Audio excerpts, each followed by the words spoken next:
des étoiles montantes. Je veux une extinction.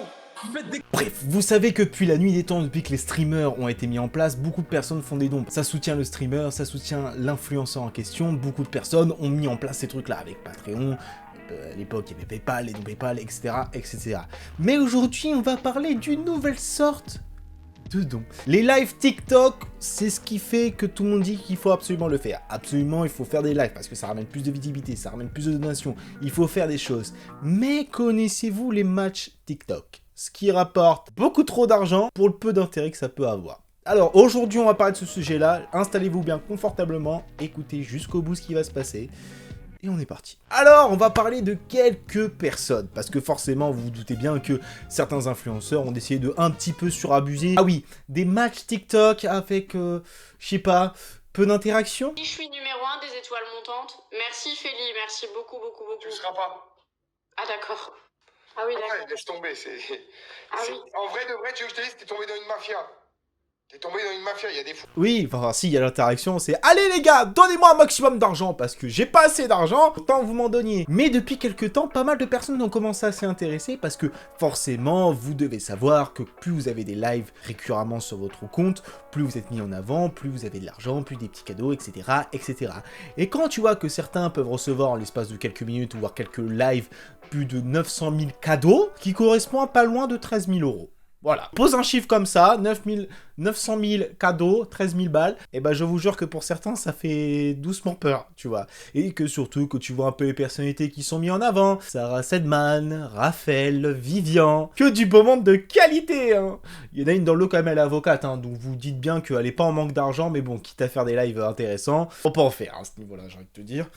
Mais, il y en a pas mal qui ont commencé à mettre des choses pas très legit. Alors déjà, le premier point, c'est que forcément, vous vous doutez bien que la communauté qui met plus de donations, bah c'est des jeunes. Vous vous doutez bien que sur TikTok, c'est pas moi qui vais donner 13 000 euros à quelqu'un comme ça. Et vous vous dites, purée, les streamers, ils sont trompés de métier. Ah mais les gars, vous êtes fait avoir. Il y en a, ils reçoivent 100 euros de dons en l'espace de 8 heures de stream. D'autres, en l'espace de 1 heure de live TikTok, ils reçoivent autant de dons, hein. Voire même un SMIC d'une année pour certains. Et bref, et là tu dis bon ok, pourquoi pas, mais la première interrogation, déjà comme j'ai dit, les jeunes gens qui peut-être utilisent la carte bleue de leurs parents, qui donnent trop d'argent à des gens qui ne connaissent pas pour espérer avoir un petit peu de reconnaissance, ou justement les faire gagner dans un match à ce niveau-là. Oui, bah il y en a qui essaient de faire ramener un maximum d'argent le plus qu'ils peuvent, mais plus on a avancé, plus il y a eu des soupçons de carte bleue volée, de blanchiment d'argent, parce que vous doutez bien que quand c'est que sur un live, bon tu peux te dire il y a eu beaucoup de donations pour un événement spécial, etc. Mais quand tu remarques que c'est sur plusieurs dizaines de lives qu'il y a des grosses donations comme ça,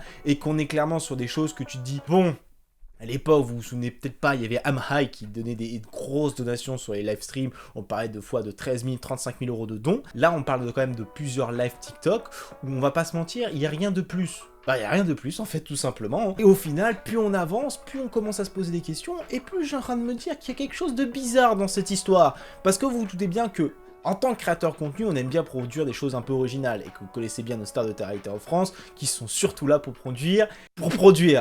Mais au final, tu te rends compte que plus on avance, plus les matchs sont mis en avant, plus ils en font beaucoup, plus c'est que ça. Mais pourquoi ils se battent autant pour faire des lives ?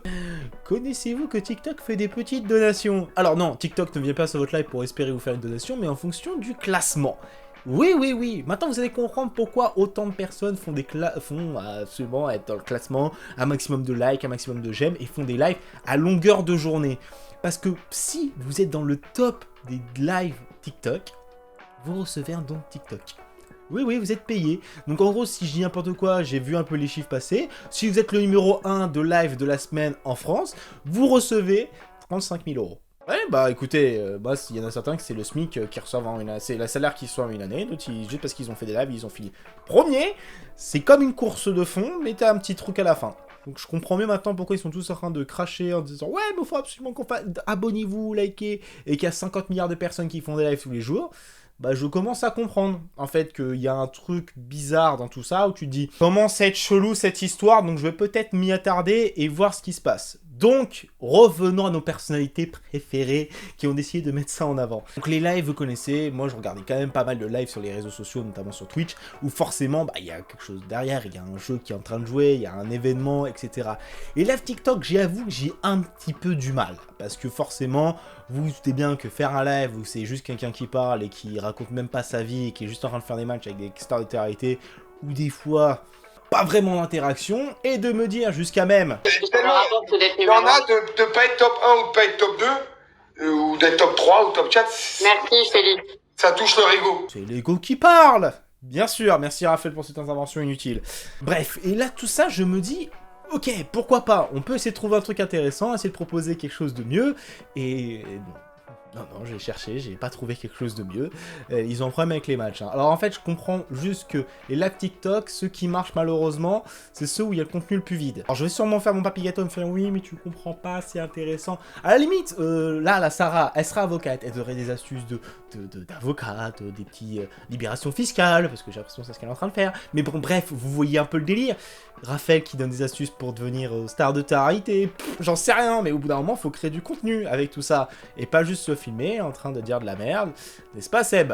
Qu'est-ce qu'on a avancé par la suite? Alors, j'ai quand même regardé un petit peu ce qui se passait à droite à gauche, j'ai commencé à regarder pas mal de commentaires, il y a eu une trend Twitter, X, bref, ça a changé depuis, qui en a parlé justement par rapport à tout ça, au fait que les influenceurs mettaient ça en avant, qu'ils avaient quand même des sommes assez astronomiques pour le peu d'interactions qu'il y avait ou pour le peu d'abonnés. Donc il y a des soupçons de grosses donations, de blanchiment d'argent, de cartes bleues volées, bref, toutes les choses pas très legit qu'on préfère pas mettre en avant sur les réseaux sociaux. Mais c'est là où on se pose la question. Alors effectivement, vous savez que depuis quelques temps, la DGCCRF s'intéresse à tout ce qui est ça, mais bon, je pense qu'au bout d'un moment, on doit faire s'intéresser à autre chose, parce que dire qu'ils ont fait un petit placement de produit un peu frauduleux, bon, maintenant on a compris, je pense que la plupart des gens ont compris quand c'était un placement de produit débile, mais bon, les lives, quand tu vois ce genre de somme-là arriver, j'ai loupé une étape dans l'évolution ou ça se passe comment? Ou TikTok rémunère beaucoup mieux que je le pensais, hein. Déjà qu'ils ont mis les vidéos de plus d'1 minute, déjà on était tous très contents. Ouais, alors on va falloir commencer à se renseigner parce que je crois qu'on a un petit truc qui est en train de se passer et qu'on n'est pas très au courant, ou pas. Mais après avoir fouiné un petit peu dans les bas-fonds d'internet, etc., je suis tombé sur quelque chose... Ouais, c'est pas glorieux. Alors effectivement, vous vous doutez bien que tout cet argent, ils peuvent pas la retirer d'un coup. C'est pour ça que je me suis renseigné et j'ai pu voir qu'en fait, on pouvait retirer que 1000 $ par jour. Ce qui est déjà pas dégueulasse, on va pas se mentir. Donc si le mec, il a beaucoup de donations, il fait beaucoup de live, techniquement par mois, il peut retirer 35 000 $. Bon, écoutez les gars, apparemment, il y en a qui ont plus de chance que d'autres, je sais pas, mais vous vous doutez bien que ça fait beaucoup de donations et beaucoup de questions. Alors, la question qui revient assez fréquemment, c'est comment ça se fait que ces stars de télé-réalité qu'on méprise, qu'on est toujours là à critiquer, qui font au final rien pour qu'on leur donne raison, ont autant de donations d'un coup. Autant de personnes les soutiennent, parce qu'on parle de certains, des fois, de 7 millions de cadeaux sur TikTok, qui correspondent des fois à des sommes comme 35 000, 40 000 €. Et du jour au lendemain, comme ça, les mecs, ils débarquent, ils ont autant de donations. Des questions qu'on se pose. Alors effectivement, il y a la course au top, forcément, parce que là, vous doutez bien que TikTok, à partir du moment où ils donnent cette donation, et qu'ils font une sorte de récompense à celui qui aura le plus live, etc., etc., vous comprenez même maintenant pourquoi les 3/4 des gens live quotidiennement sur TikTok, voire même des fois 8 heures, 12 heures de live, avec que des matchs quotidiennement, avec différentes personnalités, et qui font que, on se pose quand même quelques questions. Mais la question maintenant que je vais vous poser, c'est à vous. Qu'est-ce que vous en pensez de tout ça? Est-ce que vous suivez? Est-ce que vous avez déjà donné à des gens? Et comment ont-ils réagi? Dites-moi en commentaire. Et sur ce, on se donne rendez-vous pour une prochaine vidéo. C'était moi.